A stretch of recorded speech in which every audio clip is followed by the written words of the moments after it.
Meus queridos irmãos, um bom dia, graça e paz.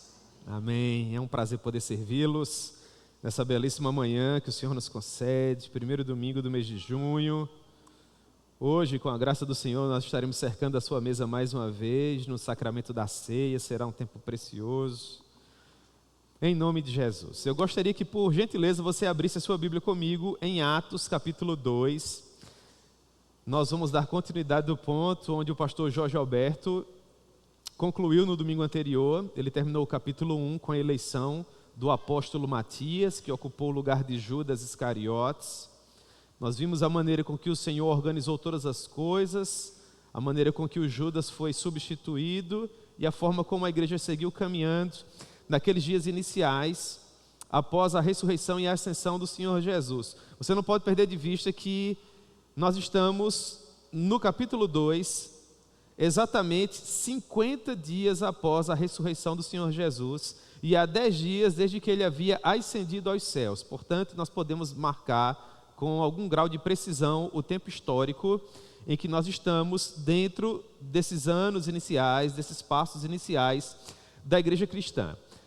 No intervalo de tempo entre a Páscoa e o Pentecostes, nós temos 50 dias. O verso 1 do capítulo 2 diz que ao cumprir-se o dia de Pentecostes, algumas coisas aconteceram.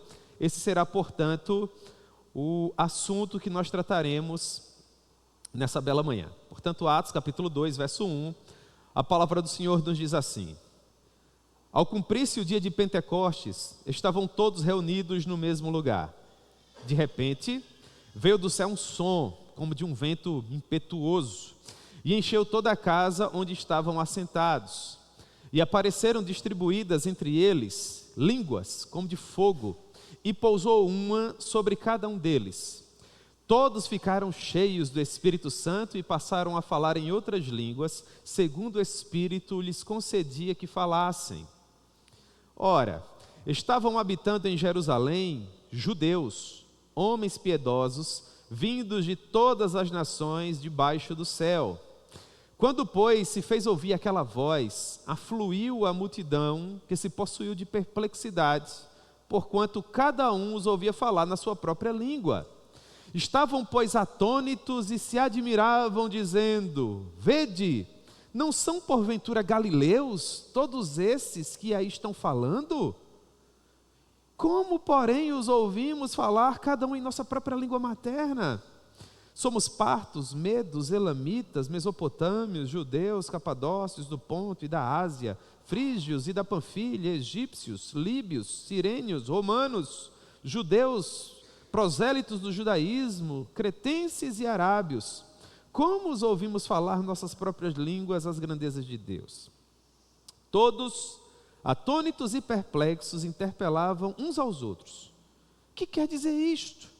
Outros, porém, zombavam e diziam: Na verdade, esses homens estão embriagados. Que o bom Deus, por meio da sua muita misericórdia, possa propor a sua palavra ao nosso coração. Nós já recebemos uma palavra de oração do nosso querido irmão Leandro.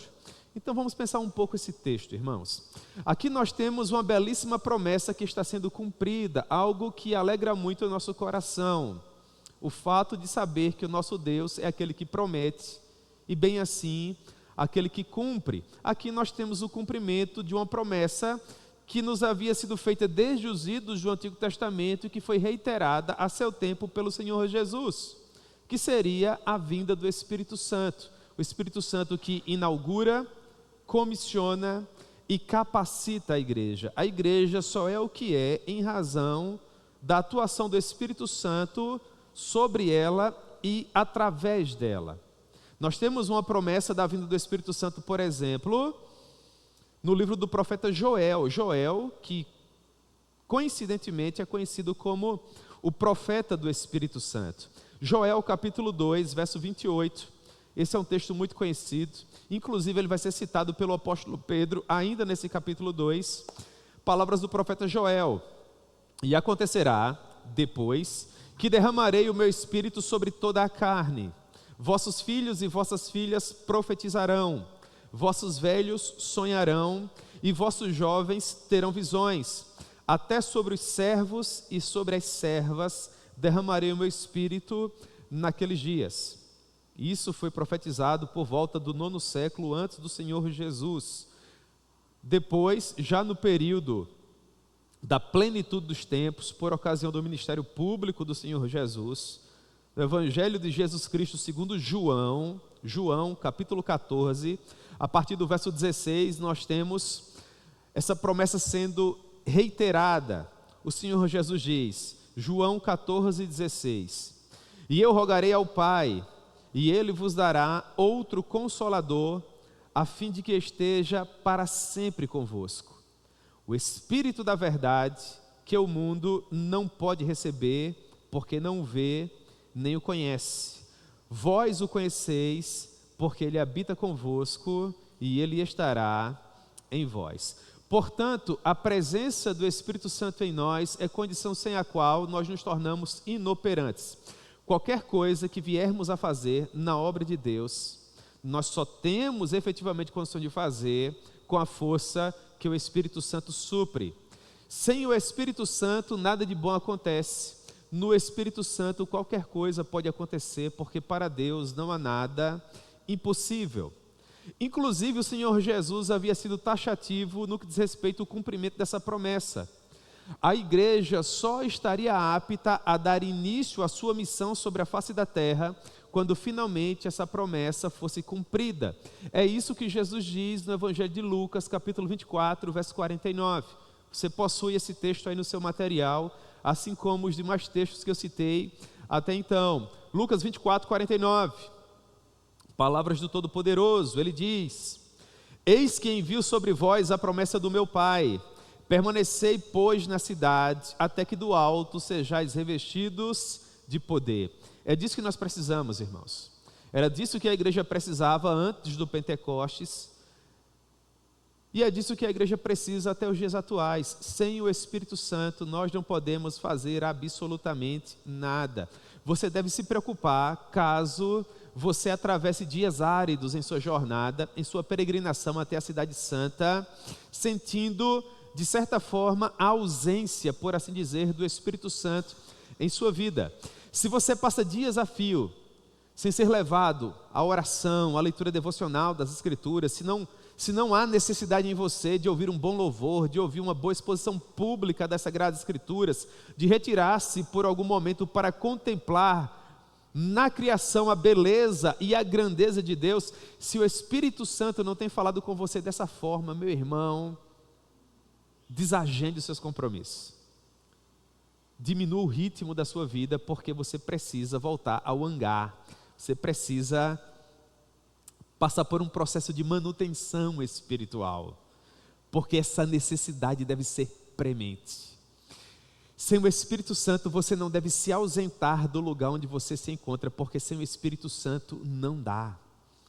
Se você passa dias sem orar, sem ler as Escrituras, sem buscar a presença do Senhor, como é que você pode sair de casa pela manhã? Quem vai guiar você? Quem é que vai conduzir os seus passos? Como é que você vai tomar decisões no seu trabalho? Como você vai aconselhar os seus filhos? De que maneira você vai se relacionar com o seu cônjuge? É impossível. O Espírito Santo precisa direcionar cada passo, ele precisa nos conduzir pelos caminhos que nós trilhamos. As decisões que nós tomamos, devemos tomar com a ajuda dele. As conversas que temos precisam ser todas elas espirituais. Se não for dessa maneira, nós estaremos em solo perigoso, porque sem o Espírito Santo nós não podemos fazer absolutamente nada. Por vezes, nós, o povo do Senhor, o povo do livro, o povo do Espírito Santo, temos a falsa ideia de que nós só precisamos do Espírito Santo por ocasião do ajuntamento solene, do culto público. Há muitos irmãos que, infelizmente, se comportam dessa maneira. Quando o culto começa, aquele irmão precioso, ele se demonstra, ele se apresenta profundamente espiritual. Mas quando o culto termina e ele volta caminhando para a casa dele, você observa aquele irmão e a impressão que você tem é como se ele possuísse uma espécie de interruptor espiritual. Quando o culto começa, ele aciona a espiritualidade na vida dele. E quando o culto termina, ele desliga essa espiritualidade e segue a sua vida como se ele fosse uma pessoa qualquer. Toda a nossa vida é um culto, irmãos. Os puritanos diziam que a nossa vida devia ser vivida coram Deum, na presença de Deus. Você precisa ser espiritual em tudo aquilo que você faz, sobretudo porque Deus é glorificado nisso, mas também porque aquele que ainda não compreendeu a mensagem da cruz, ele não deixa de observar você.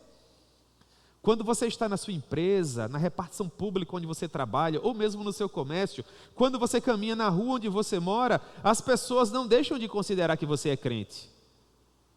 Elas observam o jeito com que você caminha, as roupas com que você se veste, o vocabulário que você usa. Quando você faz uma postagem na internet, você tem que ter cuidado com o vocabulário que você expressa, as imagens que você compartilha, porque tudo isso é associado à sua vida espiritual.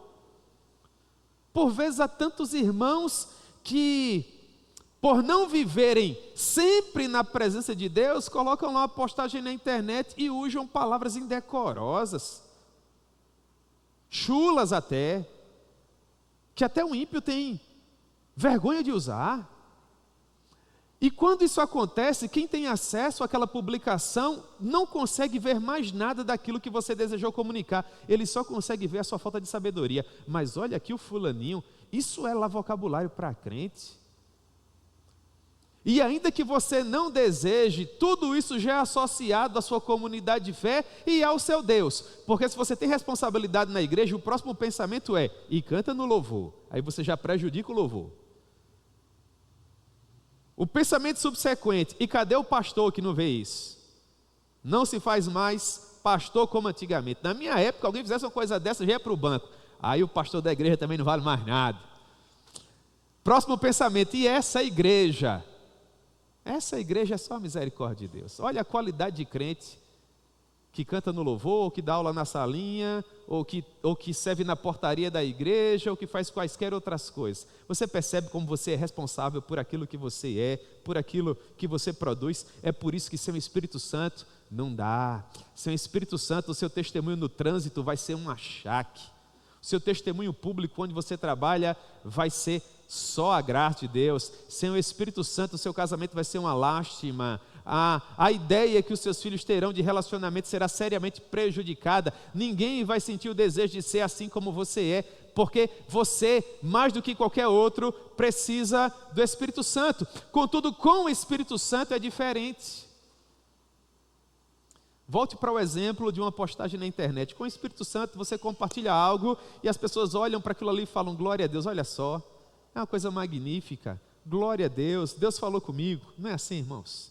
Olha que bênção, né? A pessoa já quer compartilhar, já quer mandar para outras pessoas. Olha, esse irmão postou isso aqui, isso é lá da minha igreja, ó, canta no louvor, isso aqui é o irmão da portaria, olha que bênção. Esse irmão devia estar no púlpito pregando, esse irmão é sábio, esse irmão é cheio do poder de Deus. Aquela igreja é uma bênção. Você percebe como o pensamento flui de uma maneira completamente diferente? Pois é, meu irmão.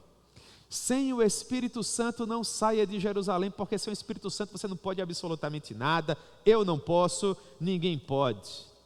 É em razão disso que na continuação do Evangelho de Lucas, em Atos capítulo 1, texto que nós estudamos em domingos anteriores, o Senhor Jesus reitera isso.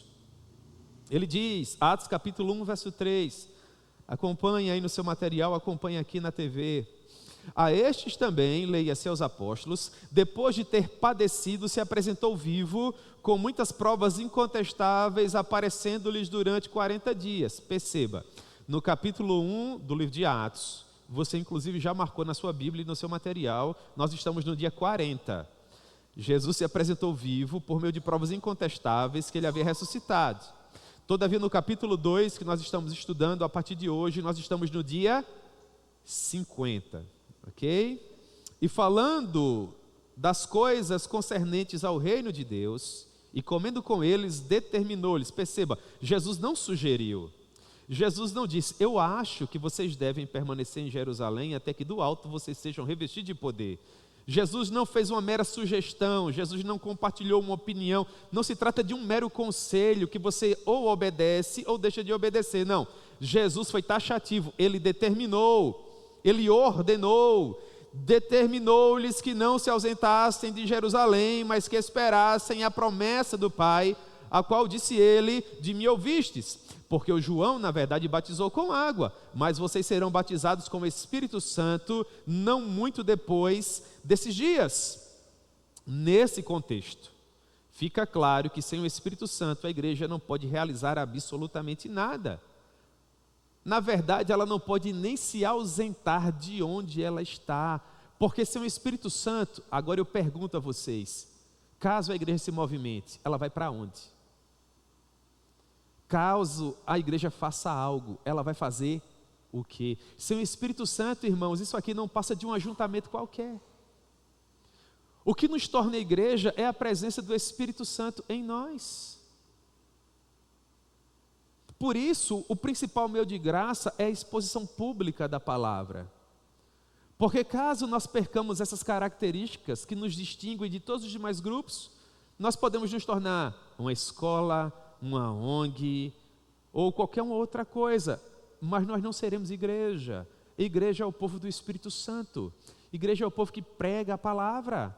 Nós podemos lecionar, devemos na verdade, nós podemos auxiliar as pessoas em termos sociais, compartilhar cestas básicas, sopão, distribuir roupas, isso é para ontem, mas é isso que caracteriza a igreja? Não é. O que caracteriza a igreja é o Espírito Santo, é a exposição pública, fiel e genuína, é o ofício dos sacramentos, é a aplicação da disciplina, irmãos, isso é ser igreja, tudo mais é acessório. Todavia, para que isso aconteça, nós precisamos de poder. Palavras do Senhor Jesus em Atos capítulo 1, verso 8. Sem o Espírito Santo, vocês não têm permissão nem de se ausentar de Jerusalém. Atos 1, 8. Mas vocês receberão poder ao descer sobre vós o Espírito Santo. Então vocês estarão aptos a dar testemunho de mim. Onde? Tanto em Jerusalém, como em toda a Judéia, Samaria. Você percebe que o Senhor Jesus está dando exemplos como que se ele tivesse, por exemplo, apontando as camadas de uma cebola. Você já teve a curiosidade de partir uma cebola assim? A cebola ela é formada por camadas, não é verdade? Círculos concêntricos, é o que Jesus está dizendo aqui. É a maneira com que o Espírito Santo se encarregaria de fazer com que o Evangelho se expandisse. Em círculos concêntricos, ele partiria de Jerusalém, depois toda a Judéia, Samaria e finalmente ele chegaria até os confins da terra. Perceba, isso foi dito há pouco mais de 2000 anos atrás. Nós estamos, se comparados ao lugar em que Jesus proferiu essas palavras, literalmente do outro lado do mundo. Nós estamos no Brasil, no interior da Paraíba, e essa mensagem chegou até nós. Como isso foi possível? Foi possível no poder do Espírito Santo, porque a igreja recebeu poder quando o Espírito Santo veio e a encheu plenamente. E a igreja começou a testemunhar, tanto em Jerusalém, como em toda a Judéia, Samaria, e finalmente a influência da igreja no poder do Espírito Santo atingiu os confins da terra. Como essa promessa se cumpriu? É isso que nós estudaremos a partir de agora no verso 1.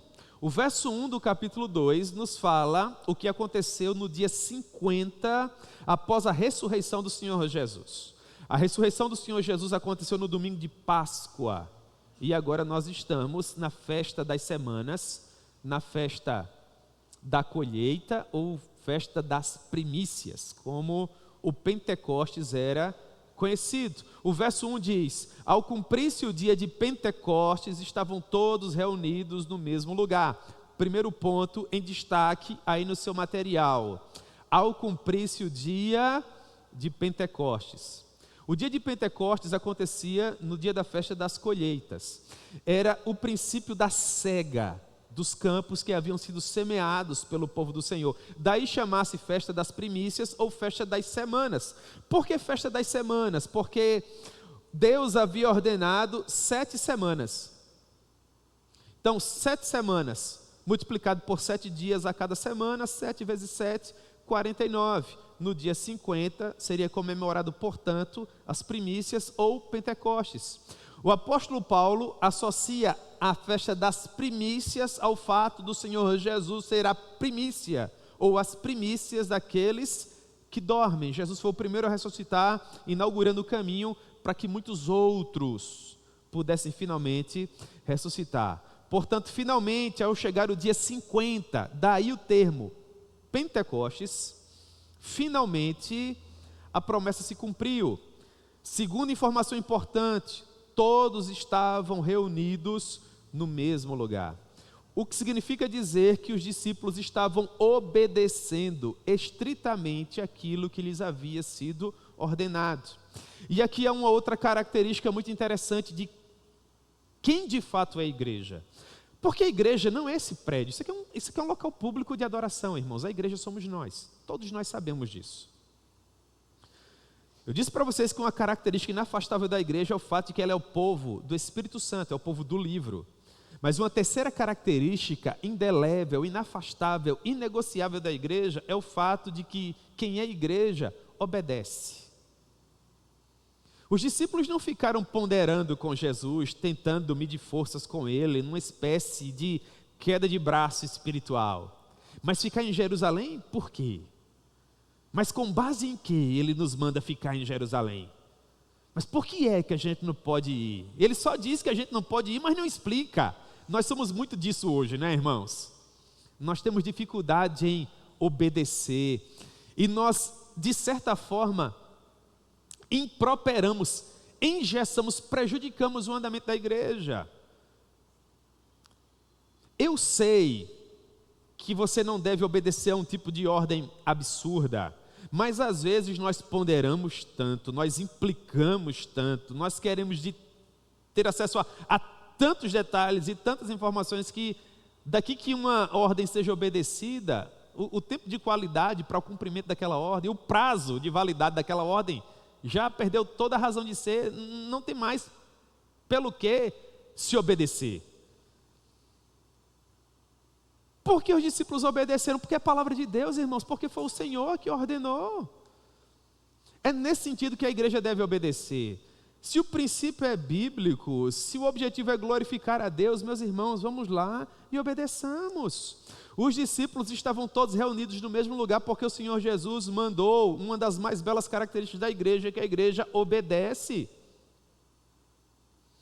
É daí que você deve escolher com cuidado o lugar em que você vai frequentar, assumir a condição de membro, servir como crente na igreja. Porque aquele local que você está frequentando, do qual você se torna membro, é um local que você analisou, ponderou à luz das Escrituras, e você percebeu que seria saudável para você caminhar ali e ser abençoado ali. Se após essa análise você não obedece, meu irmão, você causa mais problemas do que necessariamente você abençoa aquele povo. Eu gosto muito da maneira com que Davi lidava com as ordens que ele obedecia e a maneira com que ele atendia às sérias conversas que ele tinha com Deus. No pecado que Davi cometeu com Batseba, ao ser confrontado com Natã, nós observamos dois Davis ali, unidos de uma maneira indissociável. Nós não podemos separar aqueles dois homens. Em um primeiro momento, Natã está contando aquela historinha, falando a respeito do grande fazendeiro, que possuía muitas cordeirinhas. Ele recebe um viajor e, podendo ter pego quaisquer das muitas cordeirinhas que ele tinha, ele pegou a única daquele homem pobre. Você vê ali o Davi apaixonado, o Davi zeloso. É o Davi guerreiro, o mais primoroso guerreiro de Israel. Vive o Senhor para sempre, que esse homem é digno de morte. Irmãos, Deus se orgulha de um servo assim. Esse é o zelo que Deus espera de um servo valoroso. O profeta então diz: esse homem é você. Aparece agora o segundo Davi. E ele diz: é verdade, eu pequei. Eu pequei, Senhor. E Deus se orgulha também de um servo assim. O que Davi poderia ter dito? Foi: Batseba, Senhor. Aquilo é lugar de uma mulher se refrescar no calor da tarde. E por que foi que ela obedeceu a ordem? Eu convidei-a para vir para o palácio. Por que é que aquela mulher veio? Dito de outra forma, por que é que Natã não convidou ela também para ter essa conversa aqui? O pecado de Batseba é o pecado de Batseba, o pecado de Davi é o pecado dele. Quando Davi erra ao recensear o povo, e ele vê o Senhor exterminando aquelas pessoas que não tinham nada a ver com o pecado dele, uma outra oração belíssima de Davi surge. Ele diz: Senhor, cobre de mim. Esses a quem o Senhor está cobrando são ovelhas. Eu seja punido e a casa do meu pai seja punida em razão do meu pecado.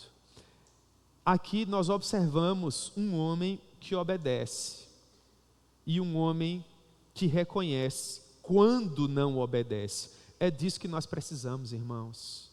Obedecer e reconhecer quando nós não estamos obedecendo.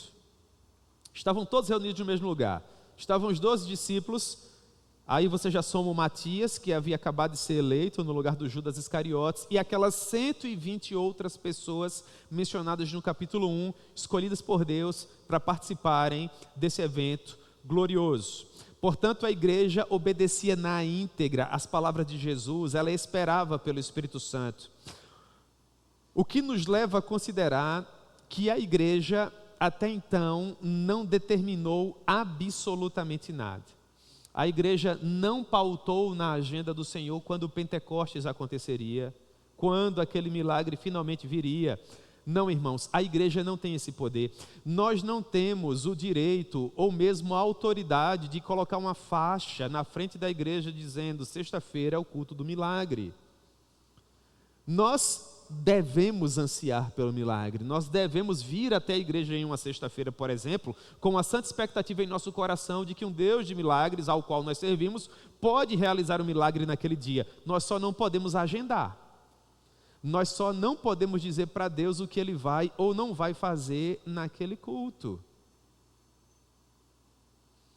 Mais interessante seria pintar uma faixa dizendo: sexta-feira haverá culto, se assim o Senhor desejar, pode acontecer um milagre, venha. Você percebe como é diferente? Pois bem, os discípulos estavam reunidos, obedecendo a Jesus. Contudo, competia apenas a Jesus fazer com que o Pentecostes acontecesse ou não.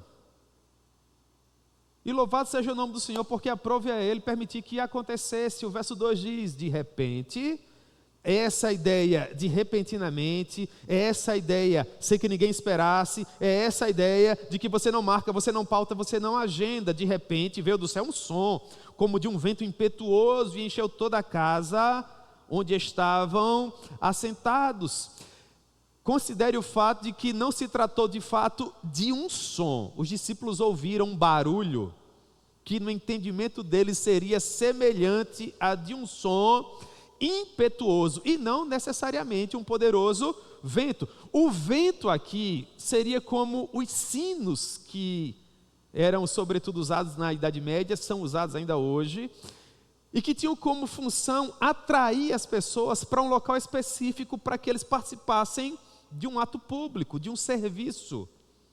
O som de um vento poderoso serviu para aguçar a curiosidade das pessoas que afluíram até aquele determinado lugar para saber o que havia provocado aquilo.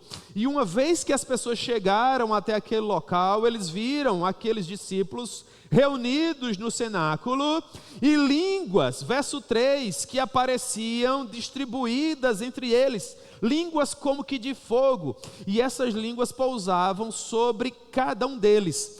Não eram línguas faladas apressadamente, como que se fosse uma rajada de fogo, uma labareda de fogo que fluía dos lábios das pessoas. Na verdade, era uma espécie de chama que pairava sobre as cabeças das pessoas, um sinal de que o Espírito Santo estava presente ali. Era um fenômeno físico, histórico, as pessoas conseguiam enxergar com os próprios olhos. E esse fenômeno acontecia não necessariamente no colégio apostólico. O texto é claro ao dizer que todos os que estavam reunidos viveram a mesma experiência. Os apóstolos escolhidos pelo Senhor Jesus, e bem assim as 120 outras pessoas, homens e mulheres, que estavam reunidos ali. O que reitera aquilo que o profeta Joel havia pregado, havia profetizado, que o Espírito Santo seria derramado sobre toda a carne, homens e mulheres, ricos e pobres, escravos e livres, sem exceção. Todos viveram a experiência poderosa. A língua de fogo, essa labareda que pousava sobre a cabeça dessas pessoas, ela pode ser interpretada de algumas formas.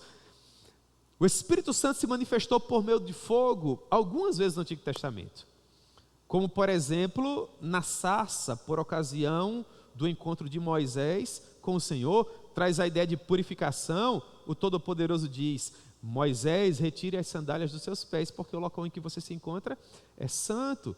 É o fogo que purifica. Por exemplo, o profeta Isaías estava na presença do Senhor, ele estava preocupado porque era um homem de lábios impuros, o que aponta para a iniquidade do seu coração, para o seu pecado, e para purificá-lo do seu pecado, o anjo vai lá, retira uma brasa e faz o que com ela? Cauteriza, não é? A iniquidade do profeta. Já imaginou? Meu Deus, né? É forte. É o fogo que purifica. É o fogo que conduz, que dá direção, que mostra a presença do Senhor. Quando as tribos peregrinavam no deserto, em razão do pecado, por 40 anos era uma coluna de fogo que direcionava o povo. Às vezes eu fico imaginando, irmãos, como seria olhar para o céu, né?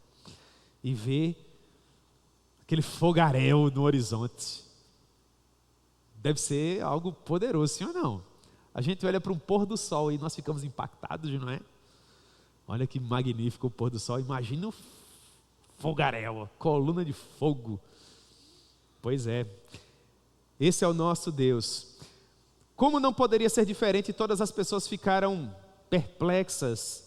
Eles se entreolhavam, ficavam procurando saber o que estava acontecendo. Verso 4, todos ficaram cheios do Espírito Santo, todos ficaram cheios do Espírito Santo e passaram a falar em outras línguas, segundo o Espírito Santo lhes concedia que falassem. Aqui nós temos novamente a ideia de línguas que surgem. Em um primeiro momento, as línguas de fogo, não confunda, estava sobre a cabeça das pessoas. É um símbolo da presença do Espírito Santo. Agora, as línguas são pronunciadas. O termo grego usado aqui, glossa, aponta para a língua de fato, para um dialeto humano, que as pessoas estavam ali compartilhando. No verso 8, Lucas diz que as pessoas conversavam entre si, ponderando. Verso 8, e como os ouvimos falar, cada um em nossa própria língua. Os partos, os medos, os elamitas, os naturais do Ponto, da Ásia, da Capadócia, eles ouviam aqueles judeus falando os dialetos, as línguas maternas das suas respectivas nações. Então, quais fenômenos aconteceram por ocasião do Pentecostes? Os discípulos ouviram um barulho semelhante a de um vento impetuoso. Eles se dirigiram até aquele cenáculo. Chegando lá, eles viram línguas de fogo que pairavam sobre a fronte, a cabeça de todos os que estavam reunidos, e aquelas pessoas conseguiam pronunciar palavras, elas conseguiam falar em outras línguas, as quais elas não haviam estudado previamente, e elas eram plenamente compreendidas por todas as pessoas dessas regiões que se faziam representar em Jerusalém. Porque haviam tantas pessoas em Jerusalém que falavam todas essas línguas? Porque o Senhor Jesus foi providencial em preparar esse acontecimento.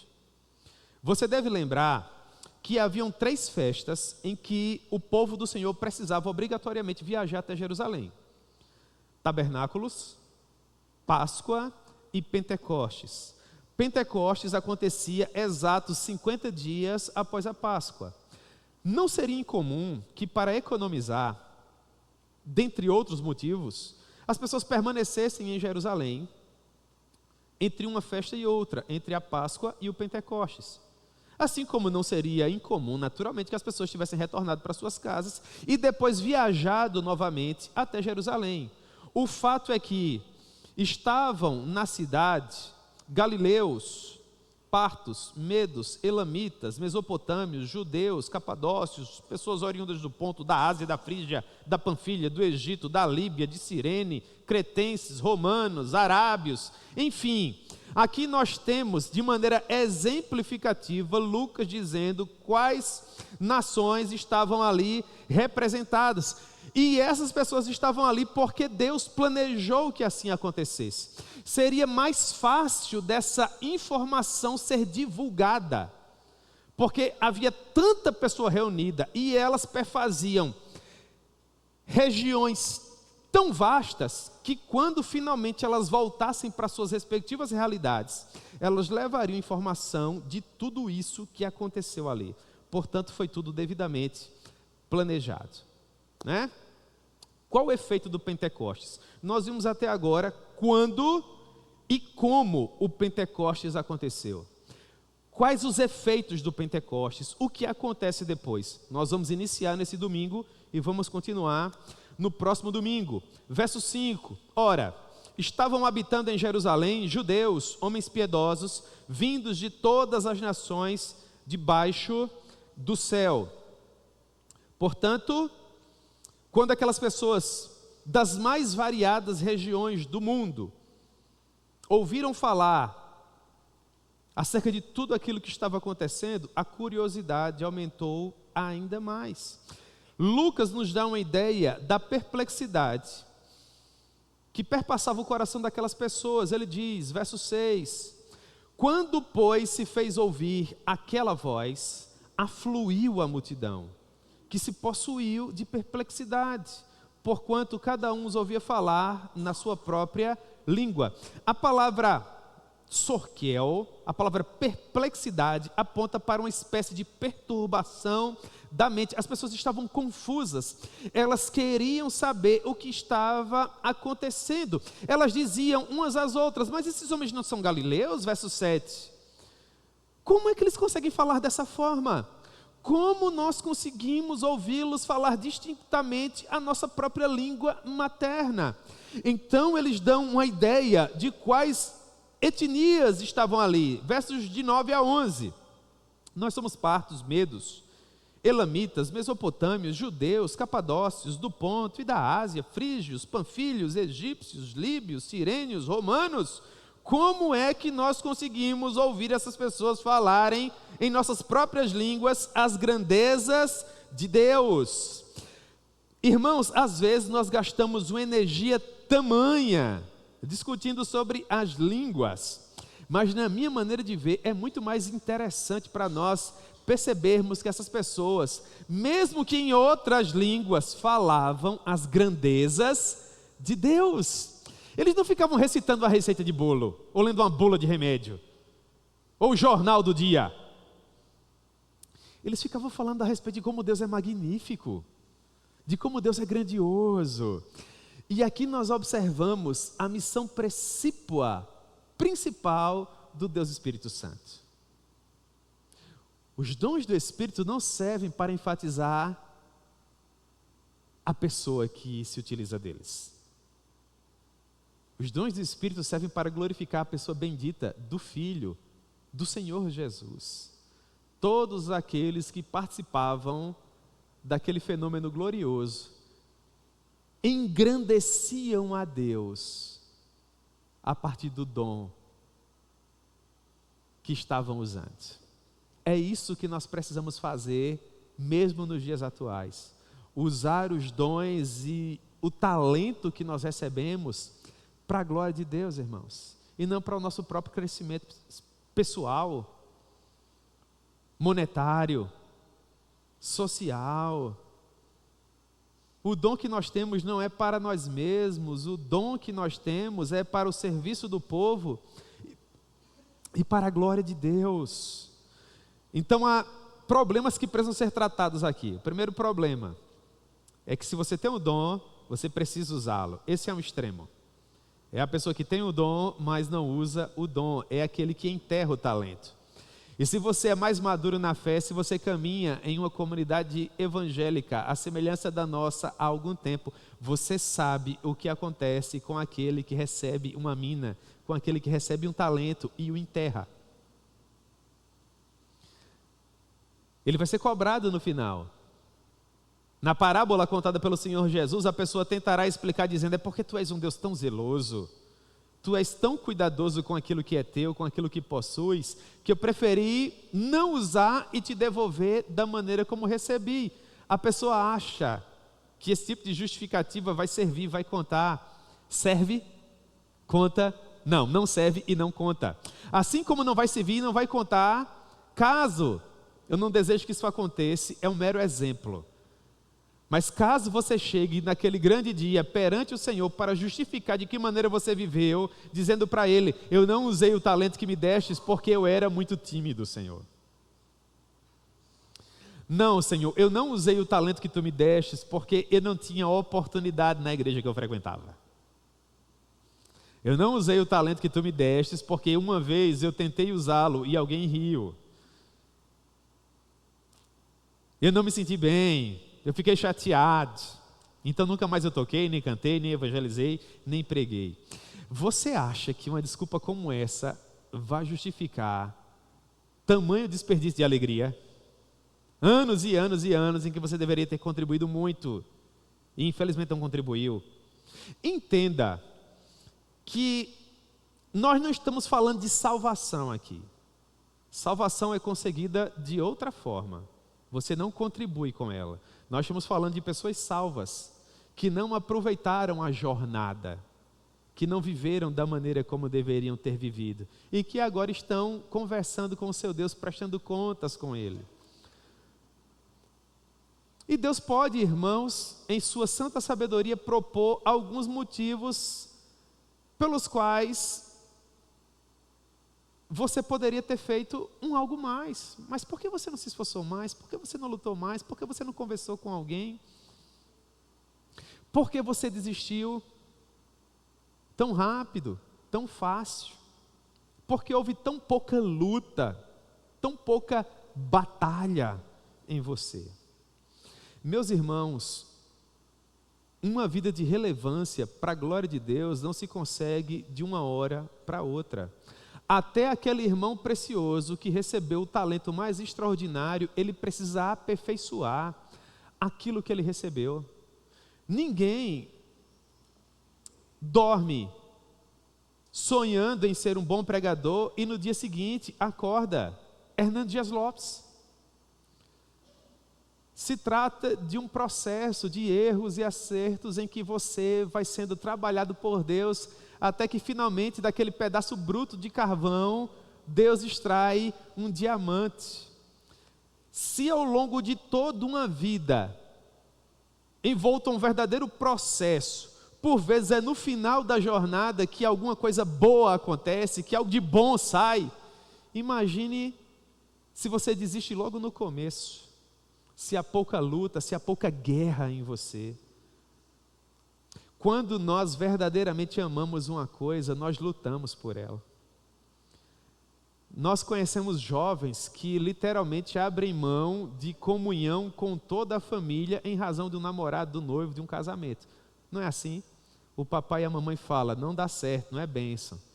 E a pessoa fala: eu sei o que é melhor para a minha vida. Vai lá, namora, noiva e casa. Se intriga da família todinha, mas luta por aquele amor. Eu não estou dizendo que isso é correto. Eu não faria isso em hipótese alguma. Eu não aconselho que você faça, mas é isso que acontece. Você entra em qualquer rede social, está lá o camarada, 12 horas líquidas. O que ele está querendo dizer é que ele não conta nem a hora que ele foi no banheiro, a hora que ele tomou um cafezinho. Ele cronometrou exatamente as horas que ele ficou sentado naquele banco estudando para aquele concurso. Por que é que um ser humano em condições normais de temperatura e pressão passa 5 anos da vida estudando 12 horas líquidas por dia para ser aprovado em um concurso? Sabe por quê? Porque ele ama. Porque ele quer fazer daquilo a razão de ser da vida dele. Por que é que por vezes nós não usamos os dons e o talento que nós temos? Por associação, irmãos. Eu poderia dar N outros motivos aqui, mas um deles é que talvez nós amemos muito pouco. E ninguém está disposto a gastar a própria vida em razão de algo acerca do qual ele não ama. Você só está disposto a se envolver de cabeça, entrar com tudo aquilo que você tem por algo que você ama. Às vezes a outra justificativa é: eu não sou pastor, eu não sou presbítero, eu não sou diácono, eu não sou missionário. Então quem é você, meu irmão? Quem é você? Você precisa decidir quem você é, o que você nasceu para fazer. Quem é Deus para você? Todos estavam atônitos e perplexos, se perguntando o que significava aquilo. E haviam outros que diziam: na verdade, esse povo todo aí está, o quê? Embriagado. Esse é um ponto interessante e com ele eu concluo, essa breve reflexão de hoje pela manhã com todos vocês. Fenômenos físicos: barulho semelhante a de um vento impetuoso, línguas de fogo pousando sobre a cabeça daquelas pessoas, dialetos humanos que eram falados por eles, com os quais eles glorificavam a Deus inteligivelmente. Todos sabiam que aqueles galileus que jamais haviam visitado aqueles países falavam aquelas línguas fluidamente. Humanamente falando, era para qualquer testemunha olhar para tudo aquilo e irresistivelmente dizer: glória a Deus, glória a Deus. Sim ou não, irmãos? Mas era muito poder que estava sendo dispensado ali. Contudo, qual o efeito que causou em parte daquelas testemunhas?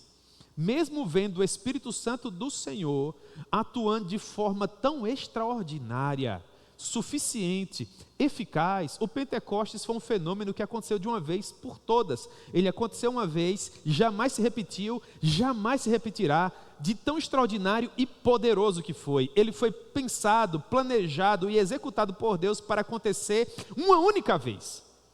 Devia ter causado um efeito glorioso, sobretudo nas testemunhas oculares de tudo aquilo. Contudo, parte das pessoas olhavam para o que estava acontecendo e diziam: na verdade, esses homens estão embriagados. Por que isso acontece? Porque um milagre, ele não é um fim em si mesmo. O milagre, segundo certa vez disse João Calvino, funciona como um sino que reúne as pessoas para ouvir o Evangelho de Jesus Cristo.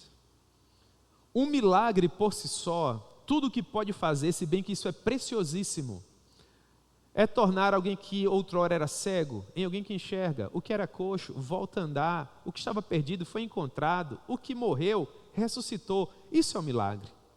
Mas se o Evangelho não for pregado, o que até então era cego, agora vai ver, contudo permanecerá perdido.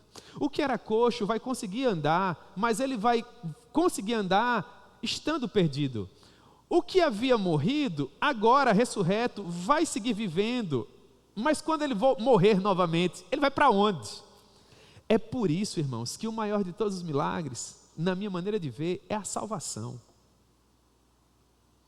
Porque se Jesus extraordinariamente, eu não quero diminuir o tamanho de um milagre avassalador como esse, mas se Jesus fazer o cego voltar a ver e não perdoar os pecados desse cego, em último caso, que bem Jesus fez por ele?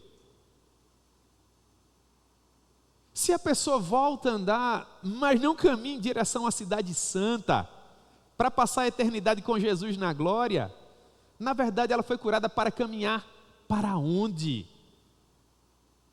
É por isso que os versos seguintes vão nos dizer o que acontece, para que as dúvidas dessas pessoas sejam sanadas. O apóstolo Pedro se levanta no poder do Espírito Santo e prega o Evangelho. 3.000 pessoas pelo menos recebem o Senhor Jesus como único e suficiente Salvador das suas vidas. Aqui há, na minha maneira de ver, um belo milagre. Os milagres que até então aconteceram por ocasião do Pentecostes foram magníficos, isso é indiscutível, mas perceba, as pessoas ainda estavam desorientadas, perdidas. sem saber o que fazer, mesmo ouvindo o som do vento impetuoso, vendo as línguas de fogo, ouvindo os dialetos humanos que eram falados sobrenaturalmente pelos discípulos, mesmo em meio a tudo isso, elas permaneciam perplexas, perdidas, sem saber o que fazer. O que é que finalmente resolve? É o Evangelho, irmãos, é a pregação, é aquilo que é ensinado. Respeitadas as devidas proporções, é por isso que por vezes nós temos tantas pessoas que demonstram ser tão espirituais, mas que ao mesmo tempo são tão superficiais. São pessoas que cresceram muito em graça, mas que precisam, com a graça de Deus, crescer em conhecimento, para associar calor no coração à luz na mente.